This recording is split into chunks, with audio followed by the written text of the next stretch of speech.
So today I will start with the next topic, that is types of PCR. So in all these classes we have seen about how PCR works and what is the purpose of performing the PCR. So here in case of real-time PCR, this is quantitative PCR or qPCR. There are so many types of PCR which are followed. To name few, real-time PCR, that is quantitative PCR or qPCR, then reverse transcriptase PCR, that is also called as RT-PCR, then multiplex PCR, nested PCR, high fidelity PCR, fast PCR, hot start PCR, GC rich PCR, long range PCR, arbitrary primed PCR. To name few, these are the types of PCR. So now we will see each and every PCR, how it works and what is the difference between the types of PCRs. So coming to how PCR works, or specifically which are the types of PCR, and uh, if we have to see the definition.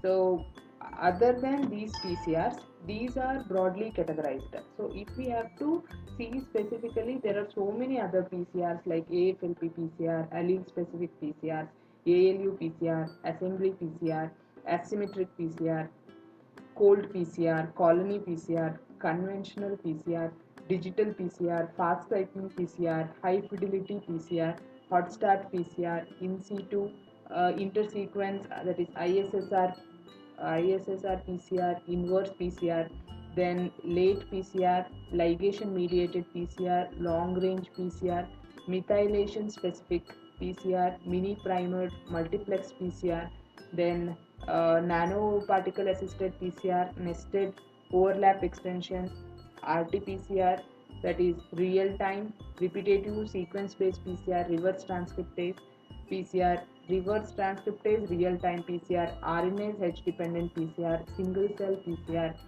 then single specific primer PCR, solid phase PCR, suicide PCR, thermal asymmetric interlaced PCR, touchdown PCR, and variable number of tandem repeats. So when it comes to specific PCR, these the applications of these is seen in various what fields. So when it comes to specific research, or specific if it is medical science related or for biochemical activities, the particular PCR will be followed. Now we will see the difference between each and every PCR. So first, coming to amplified fragment length polymorphism, that is AFLP PCR. So in this case, this is a selective amplification of a section of digested RNA, digested DNA fragments to generate unique fingerprints for genomes of interest. So in this case, what happens is AFLP, that is only the fragment, amplified fragment, that is one, initially the entire polymorphism will be taken, and in that the fragment will be uh, amplified, or uh, more number of copies will be obtained. So in this, restriction enzymes are used to digest genomic DNA, and the restriction fragments is then selected to be amplified by using primers. So initially fragments are done using restriction enzymes, and these fragments will be amplified using primers, and once they are amplified, they are separated and visualized on denaturing on agarose gel electrophoresis.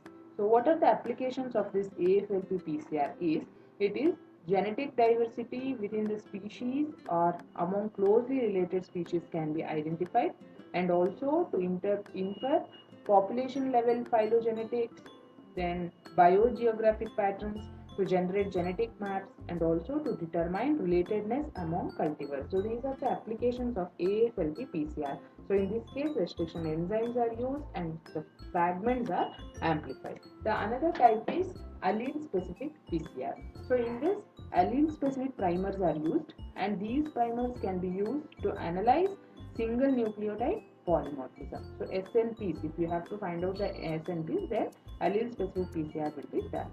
So here amplification, refractory mutation system, that means ARMS, wherein only restriction or resistant to one part will be resistant to normal PCR, that is ARMS PCR. It corresponds to the use of two different primers for two different alleles.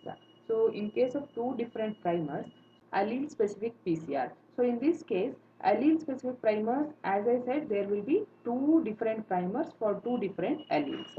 One is the mutant set of primers which are refractory or resistant to the normal PCR, and the other is the normal set of primers which are refractory to the mutant PCR reaction. So the here what happens is the 3' ends of these primers are modified such that one set of primer can amplify the normal allele while others amplify the mutant allele. So this mismatch allows the primer to amplify only one or single allele at a time, and this is widely applied in the single gene point mutation and detection such as sickle cell anemia and thalassemia. So this is also used for the direct determination of blood groups, ABO blood group genotypes. The next type of PCR is ALU PCR. So this is rapid and easy DNA fingerprinting technique that is based on the simultaneous analysis of many genomic loci which are surrounded by ALU repetitive elements. Wherever ALU repetitive elements are there, that part can be amplified. So here short stretches of DNA initially characterized by the action of the Arthrobacter luteus. This is a restriction endonuclease. So here most abundant transposable elements and found throughout the human genome. So wherever there is a presence of lots of transposable elements and one has to detect it, and they also play a role in the evolution and have been used as genetic markers. So here two fluorochrome labeled primers are used. They are complementary to those sequences and are used to perform the PCR, and then the PCR products are analyzed. So the applications of this ALU PCR is in identifying the genetically inherited human diseases and various forms of cancer, and also in the detection of the diseases and its mutation. The another type of PCR is assembly PCR.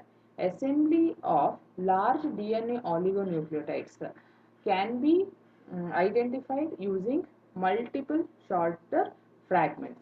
So here the large assembly of large DNA nucleotides can be identified from multiple shorter fragments, that is up to 18 base pairs, while in assembly PCR lengths of up to 50 base pairs are used to ensure correct hybridization. Here the large DNA nucleotides are used to form multiple shorter fragments.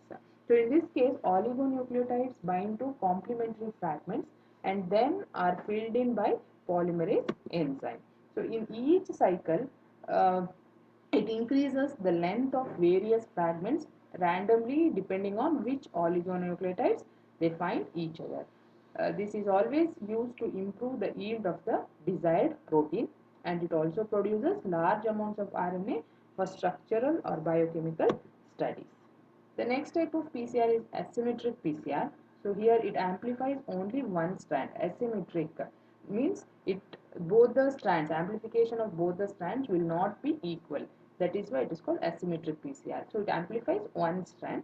Excessive amount of primers will be used and which will be specific for only one strand. So as PCR progresses, the lower concentration limiting primer is quantitatively incorporated into newly synthesized double-stranded DNA. That means the one primer concentration will be very less, and that will be quantitatively incorporated into newly sequenced double-stranded DNA, and this type of PCR is always used in sequencing and hybridization probing techniques. The other type of PCR is cold PCR.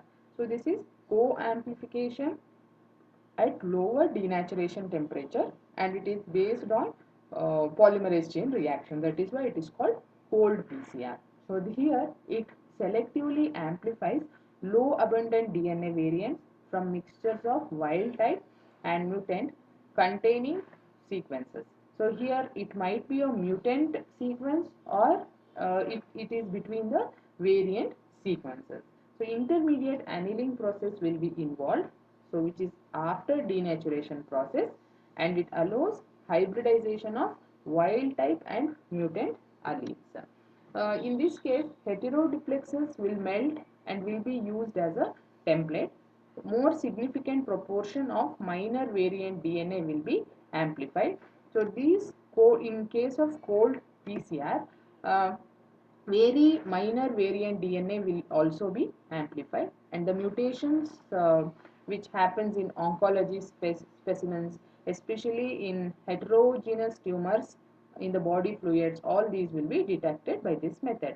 This is also implicated in residual disease after surgery or chemotherapy. If the sample is retained, then the disease tagging and molecular profiling for prognosis or tailoring therapy to individual patients. In all these cases, this cold PCR will be employed. The next type of PCR is colony PCR. Colony PCR is quite widely used method, and this is used for identification of DNA of interest, which is inserted into the plasmid and is obtained by designing the inserted DNA specific primers.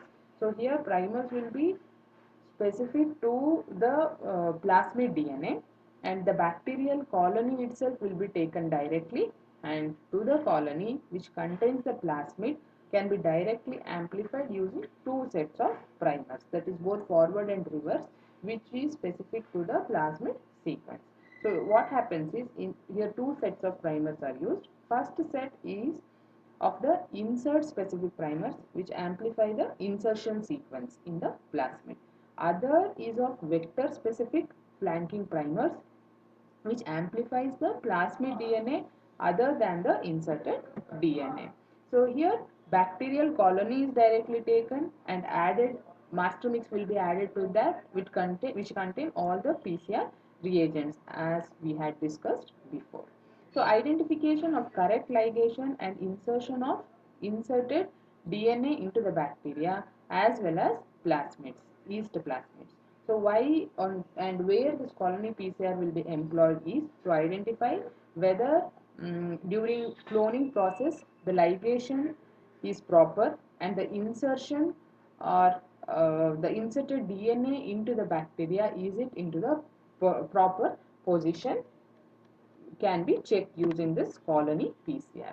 The other type of PCR is conventional PCR, which is very commonly and generally used by most of the scientists. So this is the normal or this PCR, also called as test tube PCR, or it happens inside the system where DNA replication of the target DNA sequence will be done, which will be selective and amplify several million folds of the target sequence in few hours. This is nothing but referring to the normal PCR which we will be doing in lab, where we target a particular gene of interest and get millions of copies of it. So here DNA polymerase enzyme plays the main role, which takes part in the replication of the cellular genetic material. So here it tries to mimic the normal DNA replication process inside the test tube. So this synthesizes a complementary sequence of DNA as a small fragment, that is primer, and is connected to one of the DNA strands in the specific site chosen to start the synthesis. So the applications of this type of conventional PCR is selective DNA isolation, amplification and quantification of DNA. It is helpful in medical and diagnostic approaches to identify the infectious diseases. It is also helpful in forensic studies and research areas. So these are all few PCRs which I have discussed. Few other types of PCRs I'll be explaining in the next class. But before that, I'll be showing one video which will explain the different